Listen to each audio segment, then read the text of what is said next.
Hello, this is astrologer coach Sonja Francis, and today we're going to be talking about the upcoming new moon, which will be exact on November 23rd at 5:57 p.m. East Coast time in the US, which is New York time, 10:57 p.m. London time, and it will take place in 1.5 degrees of Sagittarius. Now, with the new moon in optimistic, adventurous, truth-seeking Sagittarius, we are being asked to go beyond our day-to-day knowledge and look for a larger perspective. So before we dive in, I just want to mention briefly 2 events that may be of interest to you. One, I will be joining the lovely Primavera Salva from Transform with Love for a new moon ritual and collaboration on Monday, November 21st at 7:30 p.m. And this special event will be an opportunity to let go of any heaviness of that Scorpio energy that we've been feeling within and around us, and anything that came up during eclipse season, which is still on the way until November 23rd. And at the same time, we're also going to be preparing for the new moon in Sagittarius. So this event is by donation, pay what you can. All proceeds will go to God's Love We Deliver. And every $20 donation will provide a holiday meal for someone in need. So if you're curious about, the new moon in Sagittarius and how we can support ourselves with the current energies, save yourself a spot, join us, click on the link below this video where you can register. We'd all love to have you there. Now, this is an online event, I should also say. I'm also excited to share that I got invited to join 11 other astrologers for a weekend conference at the beginning of December. And it's the 6th installment of the Breaking Down the Borders online astrology conference, which is scheduled for December 2nd until the 4th. And I will be giving a talk on Chiron and Aries called Healing the Wounded Masculine on Saturday, December 3rd at 2 p.m. Eastern Time. So please join us. It's going to be a fantastic weekend. For more info and to register for free, go to astrologyconference.org and you can register right there. Now back to the new moon. New moons are a great time to catch our breath, to hit the pause button in our lives, and to set some intentions for the new lunar cycle. And I will give you the best and most potent time to do that towards the end of the video, so stay tuned. Now, there's lots to be considered for this new moon chart. This new moon conjuncts, meaning it aligns with Venus and Mercury. So there will be 4 planets in Sagittarius: the Sun, the Moon, Venus, and Mercury. Jupiter, which is the ruler of Sagittarius, is highly exalted as it comes to a halt only 5 minutes after the new moon becomes exact, changing directions, ending its retrograde phase. And I would say in particular, Jupiter and Neptune are heavily involved in this new moon chart. And we'll talk more about all of the details in a moment. But first, let's take a look at the Sun-Moon-Venus-Mercury alignment in Sagittarius. Now, also, before I forget, feel free to use my timestamps in the description part of the video to watch the video in smaller sequences or jump to a part in the video that you're interested in. All right, take advantage of that as well. Now, Sagittarius urges us to examine our beliefs and the impact that they have on our lives. It reminds us that all truths are relative and that what matters most is a wholehearted approach. So ask yourself, do my beliefs and attitudes enrich my life? And again, with these questions, feel free to meditate on them, feel free to journal on them, or just sit with these questions after the new moon becomes exact. So do my beliefs and attitudes enrich my life? Make me kinder, more accessible to my heart energies? What beliefs, perspectives, or attitudes are asking to be released at that time? And in particular, those who are not connecting me to my heart energies, possibly. And where am I invited to take a leap of faith? Where in my life are invited to take a leap of faith, to just trust? Now, with Mercury involved, we are invited to remember that we are the editors of our own experience, right? There's always a monologue going on inside your brain that sort of like edits everything that's occurring out there in the world. Now, we interpret our reality through a multitude of filters. It's determined by our childhood conditioning, by our educational background, our religious background, cultural background, by our gender, and also by our nationality, depending on where we were born. So ask yourself, could I be 5% more mindful of the filters through which I interpret life?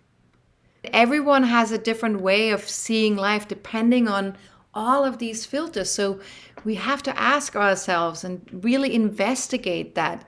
What are my filters that I see things through?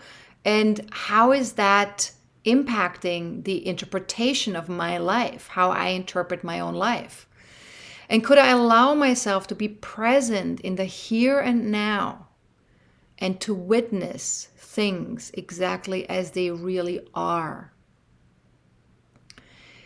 And so there's a difference, obviously, how we interpret things through those filters and how we interpret things if we're really present, if we're really coming from that place of witnessing from a very neutral place. Now, Venus and Mercury aligning with this new moon also allows our mind and heart to love and think bigger, right? Because Sagittarius is always about what's the bigger picture, or how can we make it bigger? How can we make it more? And go beyond our emotional experience towards a larger perspective on what the meaning of it all might be, what we're connecting with, what we're thinking about. And so this also invites us to be open to shifting our perceptions. We might want to ask ourselves, therefore, what are my attitude towards life, towards that situation, right? Whatever that situation is in your life, you know which one I'm talking about, right? There's always a situation that we have where we might want to change our attitude a little bit. Now, where do I insist on being right? Where do I insist on being right? And how do I usually feel afterwards when I insist on that? And so Sagittarius sometimes has this way of like, no, I know exactly what's true and what is the truth. And so sometimes that spins out into, I am right, you're wrong, right? So there's sort of like taking sides sometimes that we do with Sagittarius. Now, discovering what is true, universal, and most meaningful requires that we periodically look outside of our own programming and go beyond our day-to-day lives. If we don't do that, it's very difficult to actually know what's true. So for the next 4 weeks, after November 23rd, right, when the new moon becomes exact, ask yourself, what philosophies resonate with me? What universal truths align with my heart and my direct experience of life so far? And what stories have I been telling myself about life, about my relationships, about my finances? Where is my understanding of any of those subjects? Do I see the glass half full or half empty? Do I shy away from new experiences or thrive on exploring new territory? Am I open to elevating my perspective by exposing myself to other cultures, religions, or fields of knowledge? And see, this is really important with Sagittarius, right? If we're not willing to step outside of our own experiences, of our own filters, of our own programming, then we cannot learn. We cannot grow. There's no room for self-growth if we stay in a small place mentally and spiritually. if we allow ourselves to open up, to widen our perspectives, to widen our points of views, to investigate, to explore life, explore different things, then we have a chance to grow. We have a chance to really go beyond, our own conditioning. And conditioning just keeps us very small because it's just one slice of the pie. It's not the whole pie. So Jupiter, of course, which is the ruler of Sagittarius, becomes very important in this new moon chart. And Jupiter has retrograded back into Pisces on October 28th. It was in Aries for most of the year, but it retrograded back into Pisces on October 28th and is coming to a halt to end its 4 months retrograde phase only 5 minutes after the new moon becomes exact. That's a big deal. That means that energy, that Jupiter energy, is going to be so heightened. It's going to be highly exalted at the time of the new moon. And so we have to ask ourselves, what is in my face right now connected to my attitudes and beliefs about life? Because when a planet stations something, it becomes very acutely louder. We see something that maybe we haven't been able to see before. We're aware of something that maybe we haven't been able to be aware of before. So what in my life is in my face right now, connected to my attitudes and beliefs about universal love, about my intuitive connection to higher source? What did I discover about my ability to learn and grow since June 28th? Since Jupiter has started its retrograde phase? And what personal and spiritual perspectives have shifted for me since then? Often during a retrograde phase, during a Jupiter retrograde phase, we do discover things, we see things differently, we realize certain things that maybe we weren't able to realize before. And we get to see where the misalignment is taking place in our lives between our social conditioning and what we're experiencing out there in the world and what's actually true for ourselves, what's actually kind of like in alignment with our higher source, with source or with higher self. Now, we also covered this Jupiter station direct in our most recent forecasting forum in relation to our birth charts. So please feel free to watch that video presentation if you like. Star members already have access to this. For everyone else, click on the link below this video or go to my webinar page on my website via the services tab on my website. Now, if you have any general questions about any of this, feel free to reach out to info@astrologercoach.com.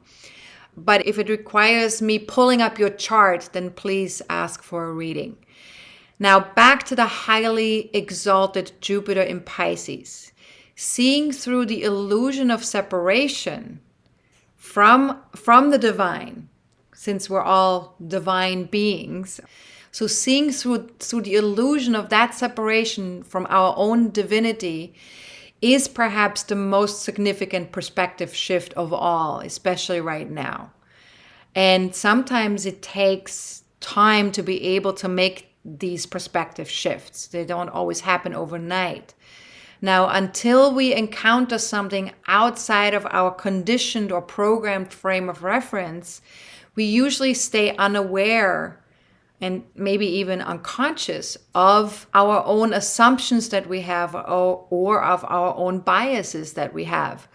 So ask yourself, might stepping outside my social and cultural conditioning bring me to a place where I can see myself and perhaps even life itself from a new perspective? And is it at least possible that I'm unaware of my assumption and biases until I step outside of my social and cultural or maybe even religious conditioning? And this is not, these questions, you want to really use them in a very kind and compassionate way with yourself. This is not about other people. This is really about us investigating ourselves and our own higher truth. We want to do that in a gentle way. We want to do that in a way that that serves us, not that judges us or criticizes us or that creates resistance inside of us. So if you're feeling resistance as you're listening to these questions, just see if you can bring a dose of kindness and self-compassion to these questions.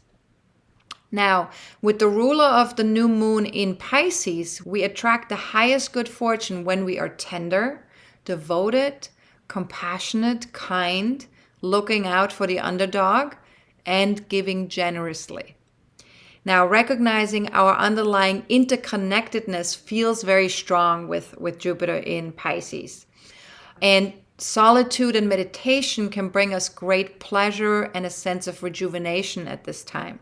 So as best as you can, really let yourself have this meditative time.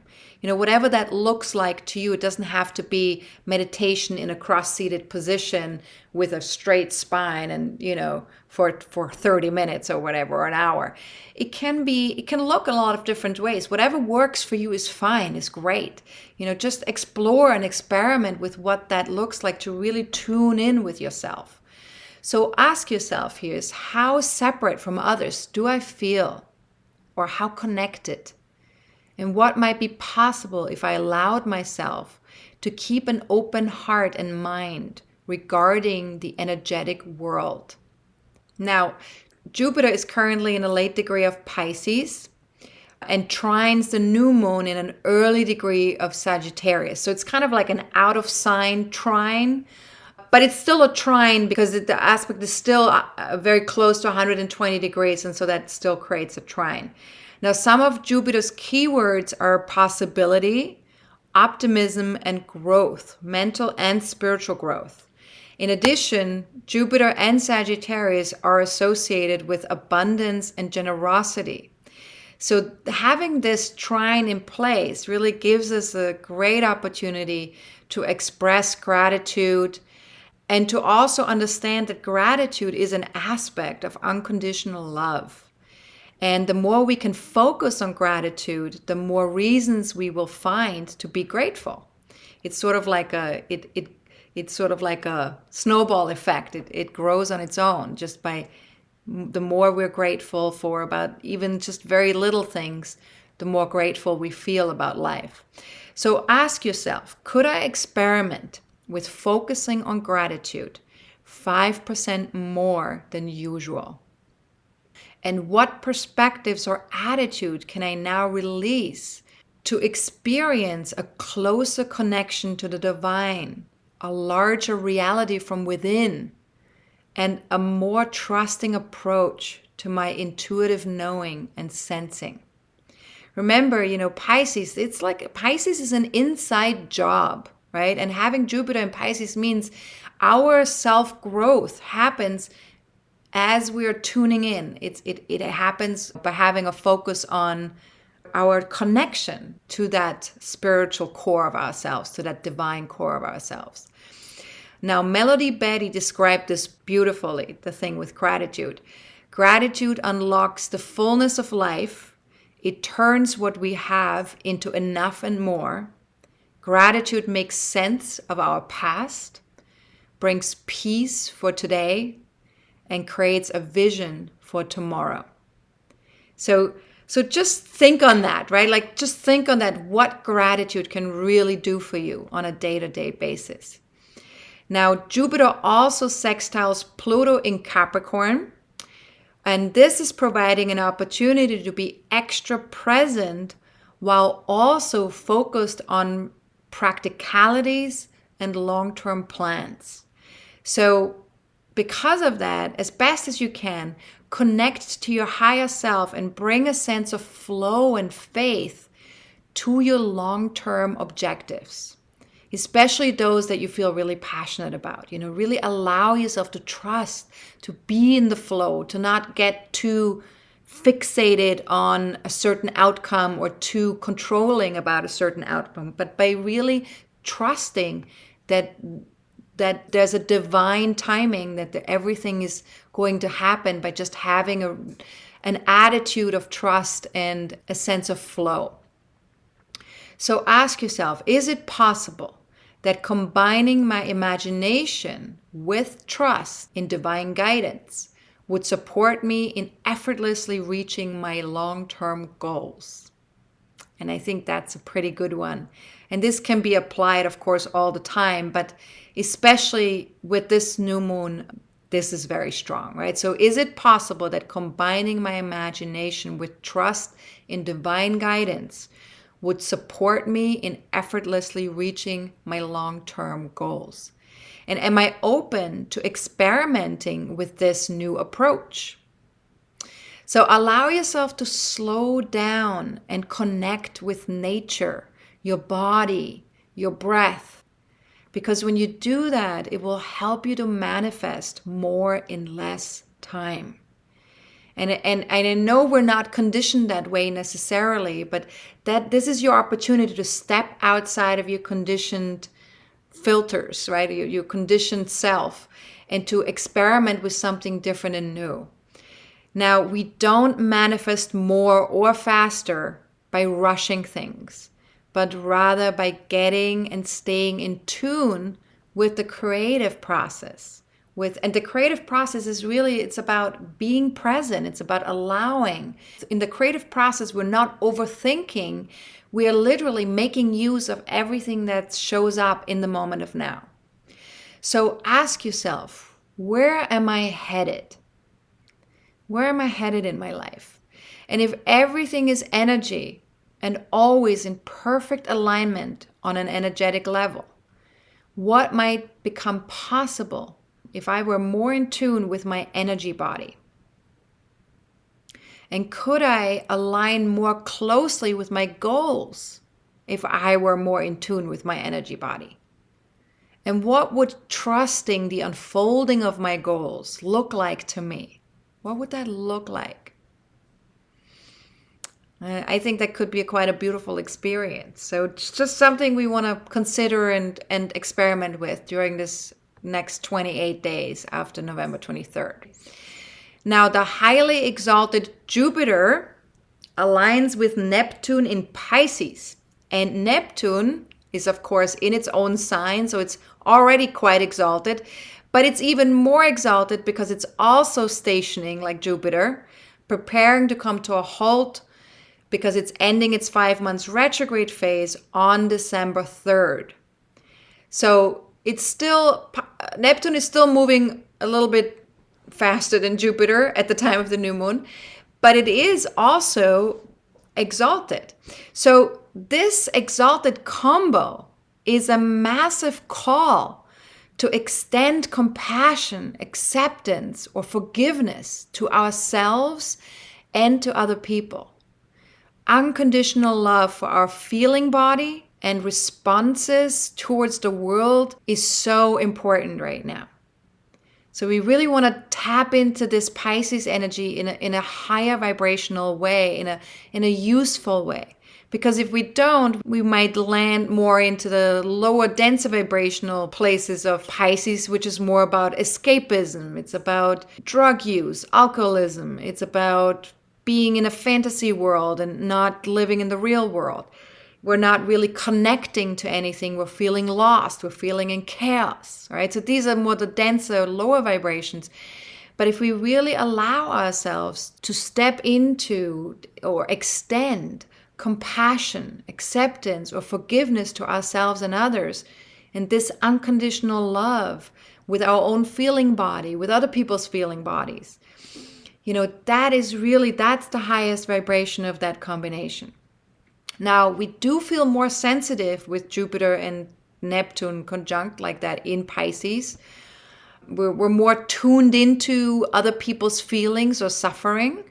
So allowing us to experience the full range of all feelings as they arise and also sensing our interconnectedness with everything around us, that is something that we really need to tap into. So as best as you can, allow for the flow of all feelings, let your heart soften, open to the beauty in that connectedness, that all there is out there, inside of me, outside of me, the whole universe, everything is interconnected.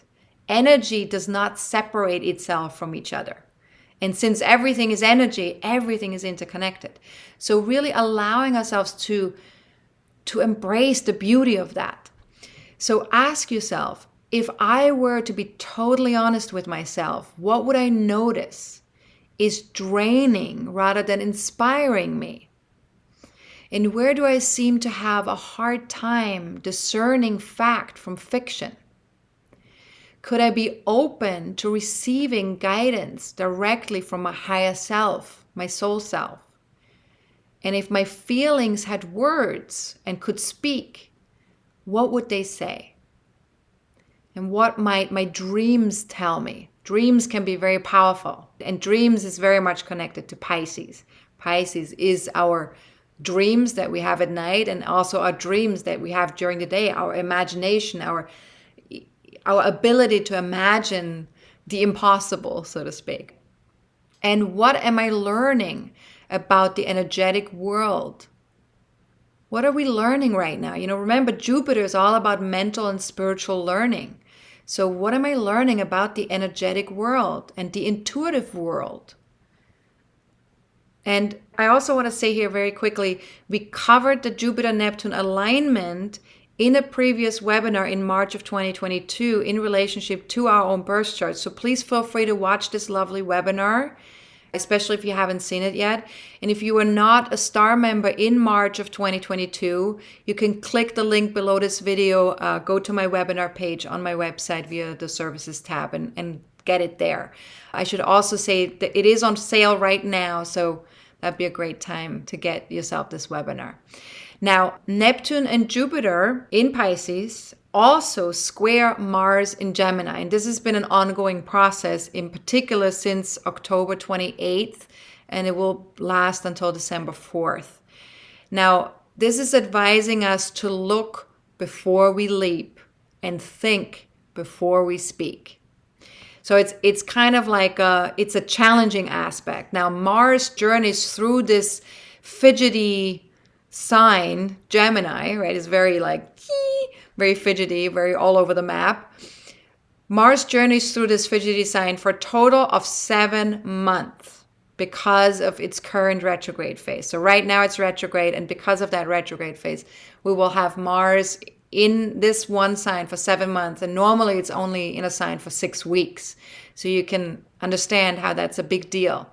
Now, a square always invites us to stretch ourselves and overcome a challenging situation.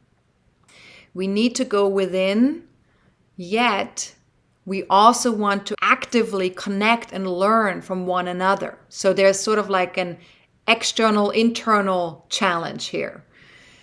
Now, efficiency seems really important with Mars in Gemini, but when we rush things, we may get exhausted because Jupiter and Neptune in Pisces, really want us to kind of tune in more.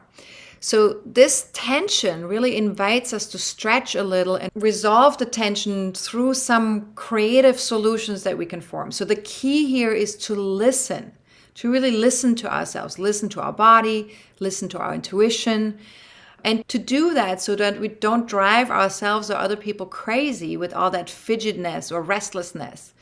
Now, unfortunately, with Jupiter involved, we may stretch ourselves too thin, either by moving too fast or trying to expand beyond what feels healthy and helpful. We're just highly optimistic with Jupiter. And so, in other words, too much of a good thing is not necessarily a good thing. So this aspect also invites us to tune in before taking action. So ask yourself often, what feels right to me right now? And what am I ready to learn from my interactions with others? Are my enthusiasm and idealism running away with me? Am I moving too quickly? Might it be time to take a moment to look at the bigger picture? And am I overextending myself? So these are all wonderful questions connected to this aspect between Mars and Jupiter and Neptune. So feel free to work with that, journal with that, meditate with that. And the last thing I want to mention here is Venus and Mercury in Sagittarius make a trine to Chiron in Aries. There is an opportunity here to connect to a new perspective that supports our healing journey especially around the masculine energies. So as best as you can, bring a healing quality to the table while exploring the bigger picture by tapping into things on a more holistic level. So ask yourself, what if a broader perspective on life and myself pointed towards acceptance and compassion around my anger or assertion, and maybe even triggered outrage? Sometimes with Chiron and Aries, we get triggered, and that trigger can trigger our anger. It can trigger our outrage about things. So what if a broader perspective on life and myself pointed towards acceptance and compassion around my anger, assertion, and maybe even triggered outrage? And what attitude would support my healing around my inner masculine? So what's my attitude towards my own inner masculine? Because remember, no matter what gender you are, you all have an inner masculine. It's necessary. You cannot really live without it. We all need an energy inside of us that supports us in taking action, that supports us in being assertive, that supports us in going places, getting somewhere, right? I mean, that's sort of the masculine energy. So everyone has it. And so what attitude would support my healing around that inner masculine? Now, might a holistic approach, seeing myself as a spiritual, emotional, mental, and physical being, support my personal growth at this time? And this is something that's very unique with Chiron, is that Chiron is always interested in a holistic approach. And that means that we don't want to see ourselves simply as physical beings, or simply as mental beings, or simply as emotional beings. We want to see ourselves also as spiritual beings, emotional, mental, and physical beings. So we want to really include all of who we are, not just one part of who we are. And a lot of that also has to do with our conditioning, right? The ability for us to approach things holistically has a lot to do with what filters we have in place and what we were told about ourselves and about being human, what that is and what that means. Now, if this new moon had a core message, it would be this. While flexibility and open-mindedness are always helpful, they are really essential right now. So notice when you're digging your heels in about something, when you think you have to be right about something, it's usually a sign that you have some underlying anxiety about something else, that you're trying to protect something, maybe even just a filter or a conditioning that was given to you. So take a deep breath and get centered in your body, close your eyes, and focus on your third eye. Right? Like right here between the eyebrows, focus on that space and really see if you can create some spaciousness there, some light moving through. And from this centered place, ask yourself, what am I afraid of happening? How might I channel this restless energy into projects asking for progress? How might I channel or burn off all this erratic energy that I'm feeling? What kind of exercise might be an energetic match? Where am I stagnating? So just really allow yourself to be with these questions. And obviously you don't have to use all of the coaching questions. Use the ones that resonate the most. And one of the things that we want to realize with this new moon too is that finding and living our soul's purpose is how we best can serve the world at this time. This is why we're here. This is why all of us are here right now. We're here to find the thing that makes us unique. We're here to find the thing that we can feel passionate about and bring to the world.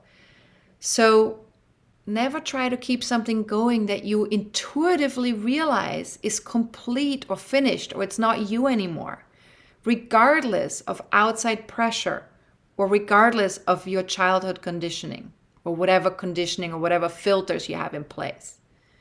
Never try to keep anything going or alive that just doesn't feel like it's in alignment anymore with your soul. So as best as you can, provide yourself with compassion and understanding. Embrace your inner divinity in all its infinite wonder and capacity to simply know.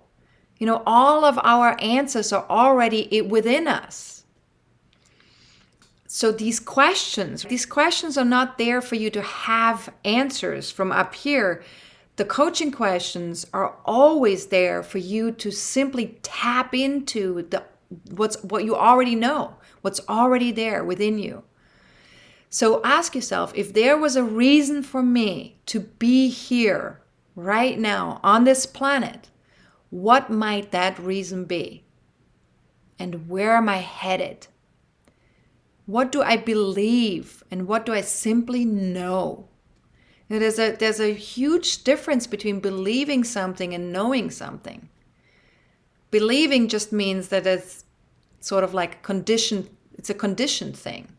Knowing something, that's like much deeper. That's like really like that is you know it. Like with every cell of your body, you know it. Now, where do I need to take a leap of faith or merely trust? Trust life. So as best as you can, allow whatever comes up to come up and move through. When you allow whatever comes up to move through consciousness from your highest level of spiritual awareness, you are giving space and love to whatever comes up. And that could be really anything. We're talking about stuff that's uncomfortable. We're talking about things that are beautiful. Anything, try to just give it space and love. And could you allow yourself to experiment with this just for 1 week? See what happens. What happens when you really allow whatever comes up to come up and move through? What happens then? Now keep looking at what needs to heal, what needs to be communicated, and for a wholehearted connection to yourself and others. Now, if you do have an ascendant or any personal planets in the following, there's going to be a lot because of the orbs. We're talking about the degrees here. So 0 to 4 degrees of Sagittarius, Gemini, Virgo, or Pisces, or 29 degrees of Scorpio, Taurus, Leo, or Aquarius. So if you have any of that, if you have personal planets or an ascendant, rising sign, career point, anything like that in those degrees and signs, this new moon will have much more of an impact on you. But even if you don't have any planets or points in those signs and degrees, take a look at your natal chart. Look to see where does 1.5 degrees of Sagittarius land in your birth chart, because the house placement of the new moon will indicate which area of life is most ready for a new beginning for the next 28 days. Now, you can also check out my 30-minute class, How to Read Your Birth Chart. You can get free access via my homepage at astrologercoach.com and scroll down to free class. If you go down, there will be sort of like a window that says free class. So if you go there and click on that, you can get that and watch that to have a bit of a better idea of how to make that work. And yeah, let's talk about new moon intentions. The new moon is also the best time to set some powerful intentions for this month's moon cycle. And intentions are best set soon after the new moon becomes exact, and definitely not during a moon void of course phase. So this month, the best and most potent time to set intentions would be any time between 5:57 p.m. on November 23rd until 2:22 p.m. on November 25th. And then again from 4:18 p.m. until 5:57 p.m. also on November 25th. And all of this is New York time. So there's really just like a small window, like 116 minutes in which we don't want to set intentions, because there will be a moon void, of course, between 2:22 p.m. and 4:18 p.m. on Friday, November 25th, right? So we don't want to be setting intentions at that time, but any other time until 5:57 p.m. on November 25th will work perfect. That's the most potent time. Now, if you live outside the East Coast time zone, I recommend that you join my Facebook fan page or follow me on Twitter. I will be posting several reminders to let you know when it is time to set your intentions. So when you see those reminders, you can just sit down and just write your intentions down. And for more info about setting intentions for the new moon, go to my website. You can go to the blog page and then look for astrology articles or the tag New Moon Intentions on the right-hand side of the blog page. And if you can't find any of that, there will also be a link below this video for that as well. Now, if you have any general questions about this new moon in Sagittarius, about astrology in general, always feel free to reach out to info@astrologercoach.com.